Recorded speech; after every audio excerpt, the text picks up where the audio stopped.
So I literally just started streaming that and I forgot to turn my microphone on. So hurrah. So we'll try that again. So this is Chip and Dale. Obviously it was based off the cartoon like 1990 or whatever it came out in. Probably like 91, 92. And it's a fairly decent platformer that's held up in age. It was during that weird merge of Disney and Capcom. In the Nintendo era, it was actually a pretty good combination. They're pretty good. Most of the games that they created together a partnership with, like The Little Mermaid or Tailspin or DuckTales, were at least above average, if not good. Chip and Dale is somewhere in between. I would consider it okay. You know, it's a pretty average game. It's pretty good. And simultaneous 2-player, it's pretty fun. But yeah, let's get it started here. So I will we'll do Chip. So let's see what's going on here.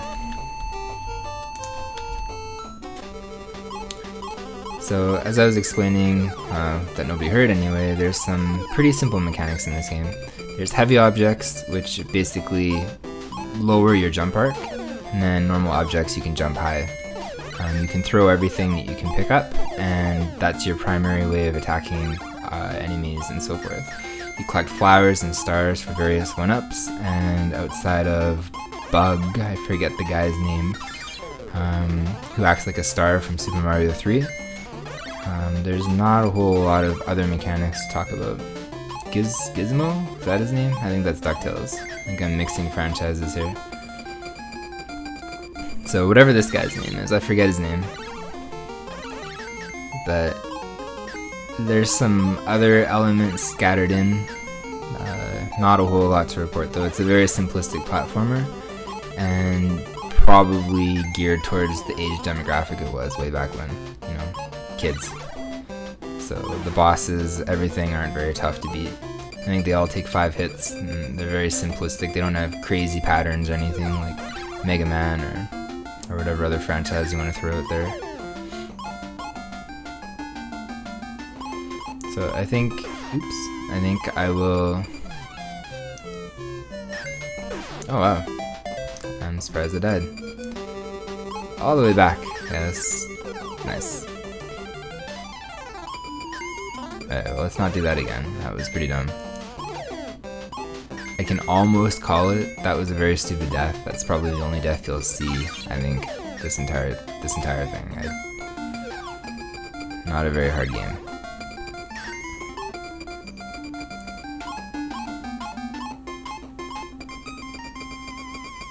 I'm actually amazed I died there. I don't think I've ever died there even as a kid.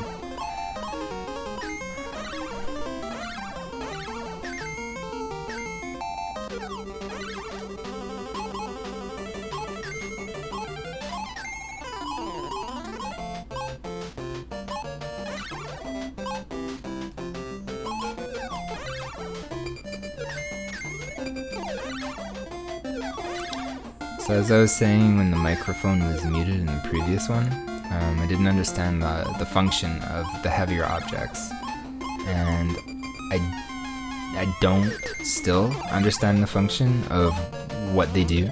I know heavier objects go through more than one enemy, whereas like boxes or light objects, they just hit one enemy and they kind of disintegrate, bounce off in whatever direction and disappear. But it's very rare that you run into multiple enemies at the same time here. So other than reducing your jump arc and having the option to throw, you know, an apple or whatever the heavy object is to kill more than one enemy, I don't quite understand the mechanics behind that one, but I'm obviously not like a Chip and Dale expert.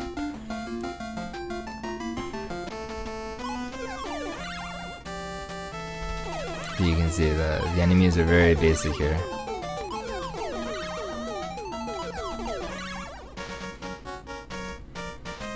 So I think in this one I'll do all the stages. It's a fairly quick game.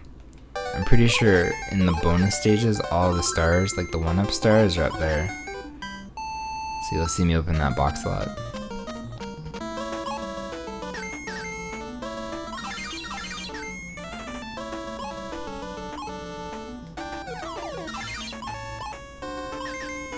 And life ups in this are actually quite liberal. It's very hard to get a game over with how many opportunities you get to gain lives, so It was obviously geared a little bit more towards kids that might die more frequently in the platforming aspects.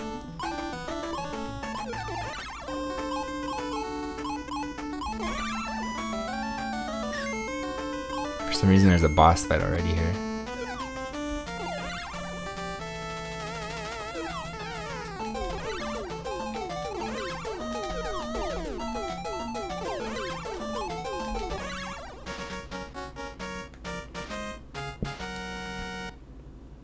So you can see 1-up box up here. Go get it. As far as I know, that doesn't change, but then again, I've never really played this game a whole lot, so.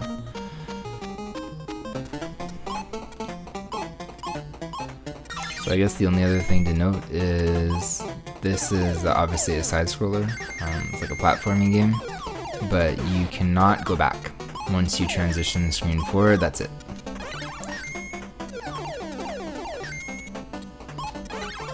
It doesn't really add a whole lot of strategy, but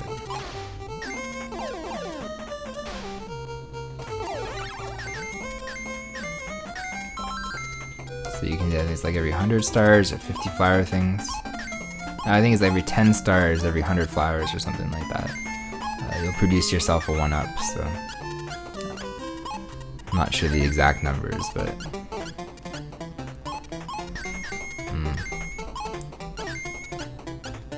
very easy to get lives in this. I have 4.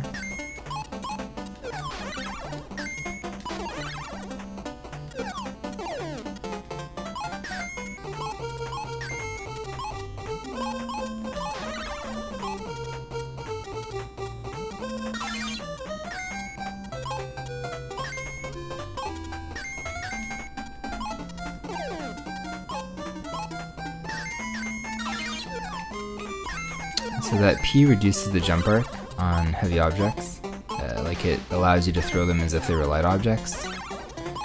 So as I said, I'm not quite sure of the function behind that, because you can see even multiple enemies here, they don't line up in a line. So it's pretty rare in the stage designs where you have more than one enemy that you can throw an apple at and hit them.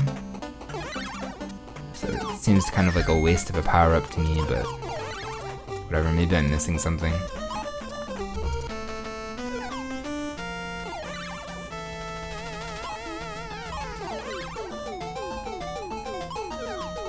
You can obviously see too with some of the boss fights, they have very simplistic patterns. They don't stray too hard. Pretty sure, as I said, all bosses have 5 health, so they're not too challenging.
I don't know if checkpoints exist in this game.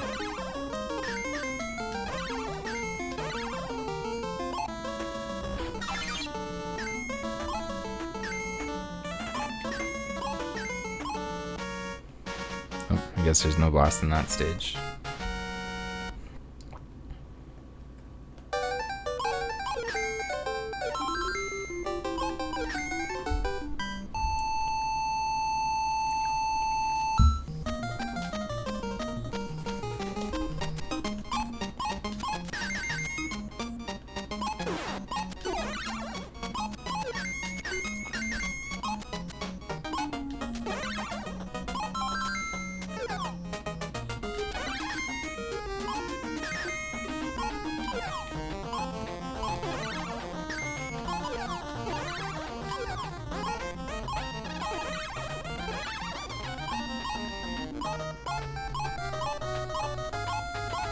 if you can go up there.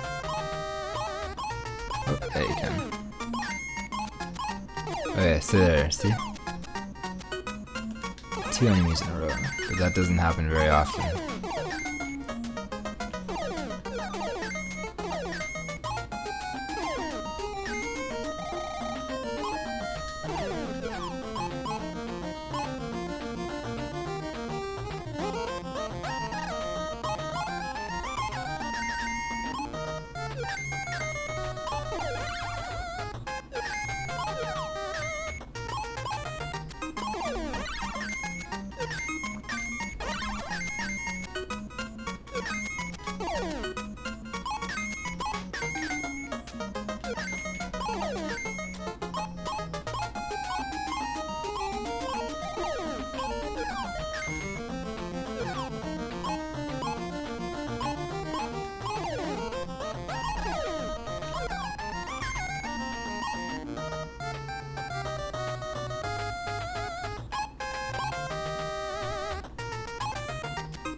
Oh, these one bullet things are kinda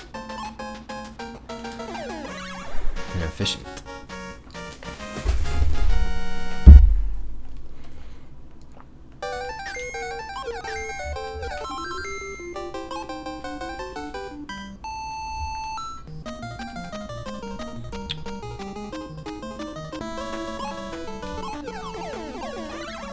So I think in this stage they introduced like some other mechanic that it's like a one-time use. But there might be a hammer in this stage, like a hammer through some of the wall.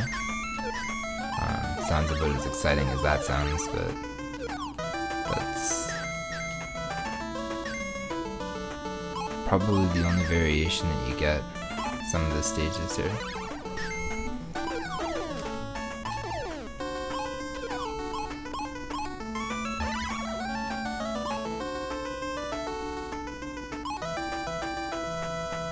And there is a boat too. You take that with a grain of salt.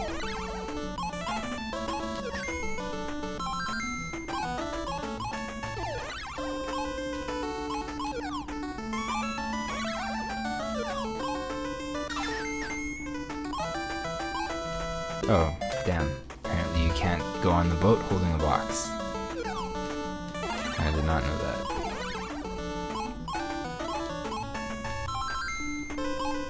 I guess that makes sense though.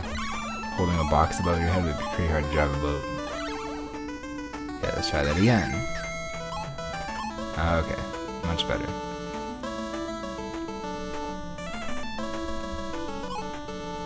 Yeah, so there you go. Here's the hammer.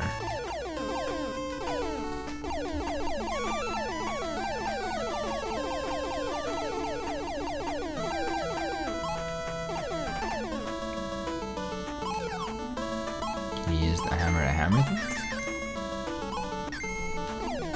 Oh, you can too. Alright, well, we might as well put this hammer to work.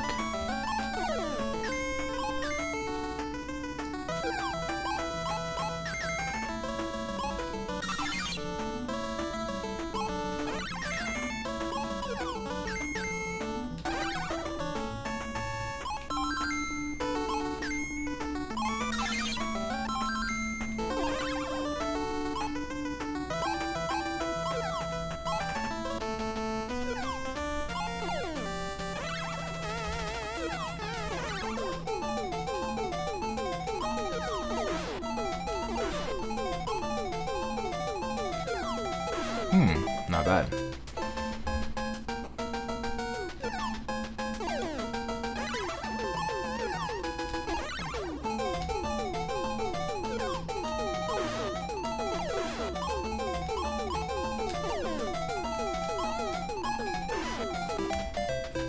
Oh, I gave it to this guy. His completely random lightning bolts are, I guess, semi-effective.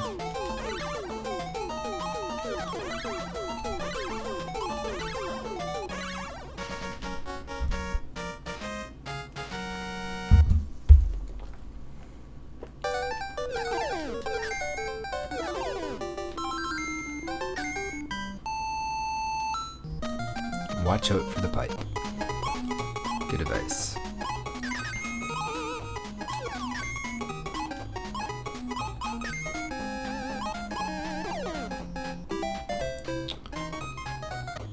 You know, this is probably the only level that I think I died on as a kid.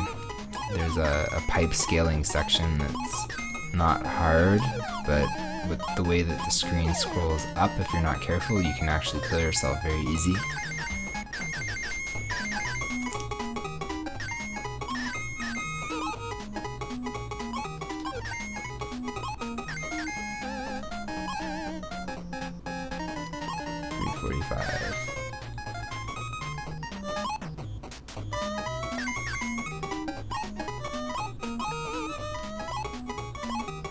Yeah, you see, it's this one.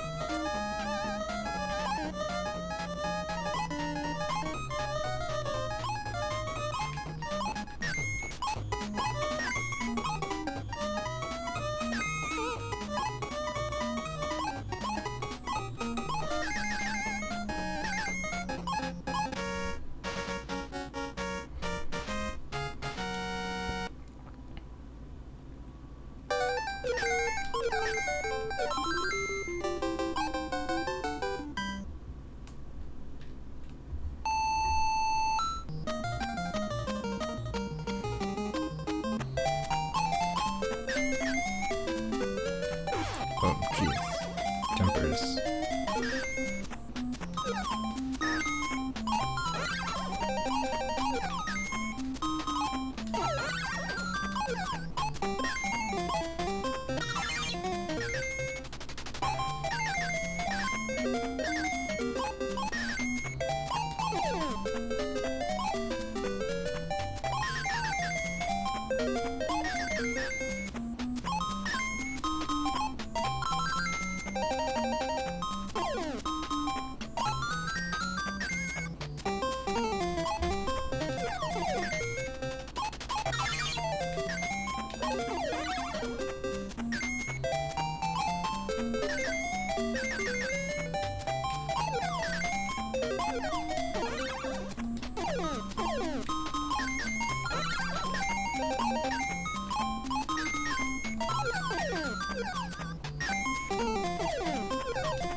I always thought this was Fat Cat as a kid, but despite being a cat, and he's not.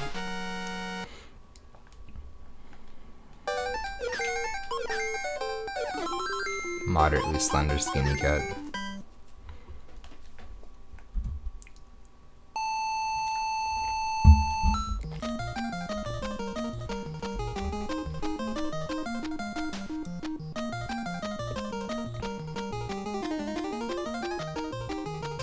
I wonder if that's an accurate depiction of the solar system these days.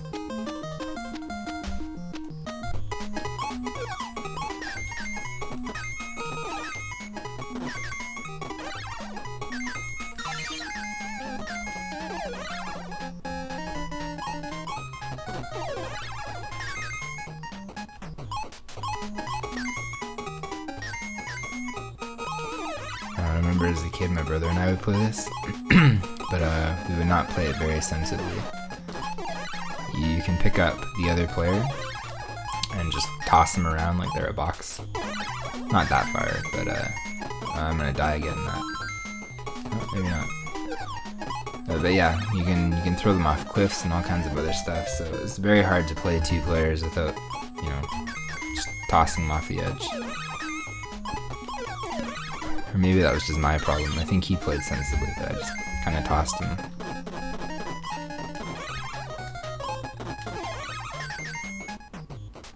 Alright, let's not die again.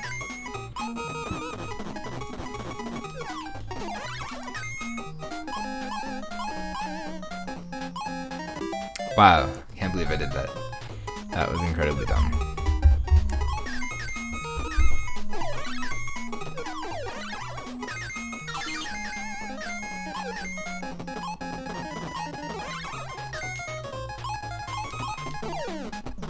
Okay, let's actually get these flowers for once.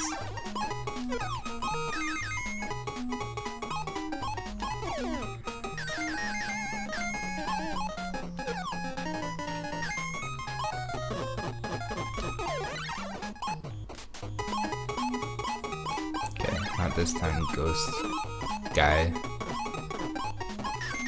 Oh, you still got me.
Remember, these guys swallow the boxes.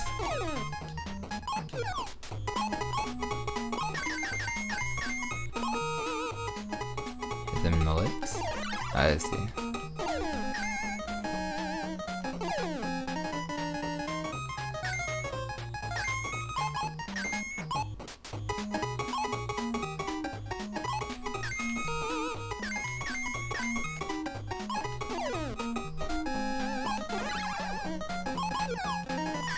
Oh, the fan mechanics in this are real.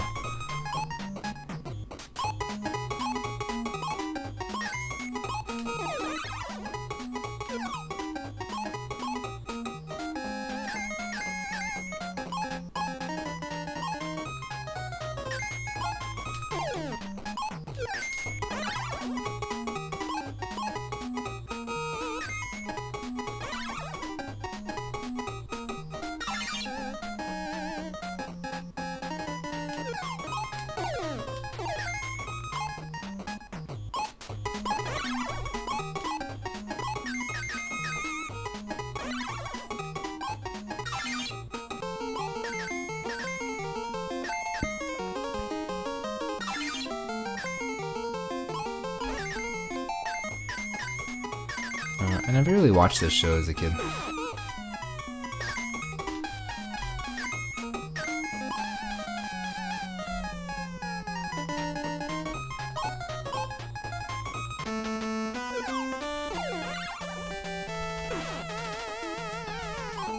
At least this guy has a semblance of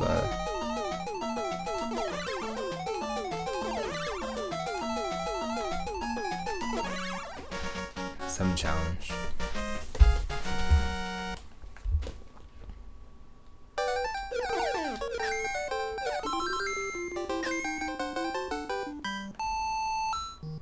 Alright, so Showdown with Fat Cat. I have to admit, in all the NES music, I quite like this one.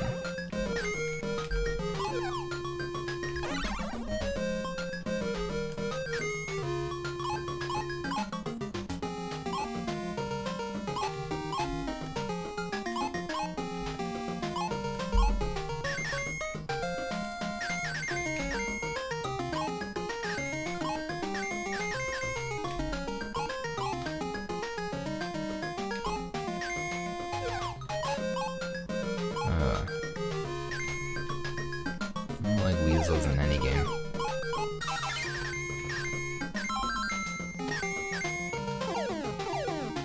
Actually, I was gonna say, I remember these axe things or knives or something. They gave me a lot of trouble as a kid. It's funny what you find difficult then, but now it's like, oh, these are mild inconveniences at best.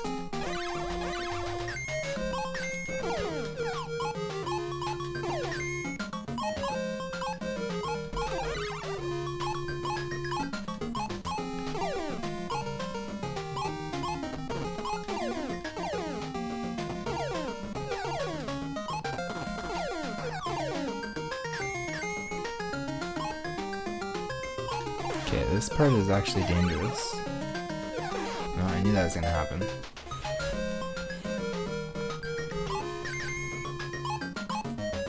I do vaguely remember that part as a kid.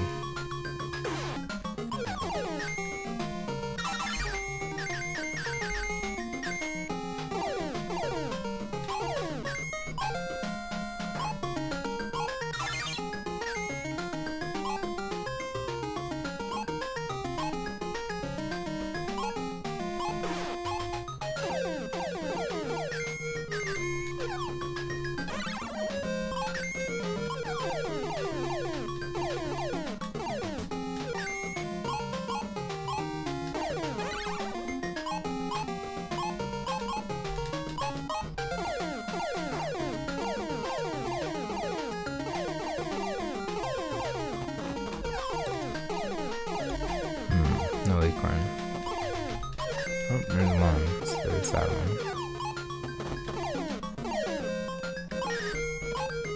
Okay, so these guys come.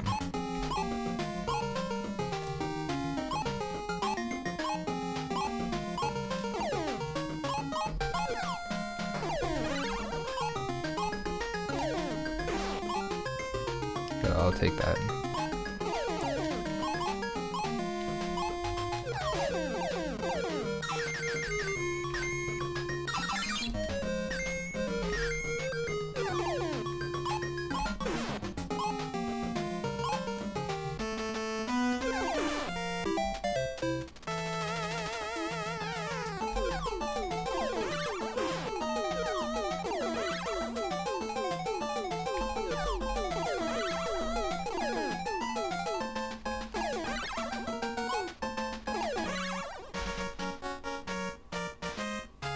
Poor Fat Cat. Well, that was pretty easy. Oh, you get to scroll the text. I didn't know that.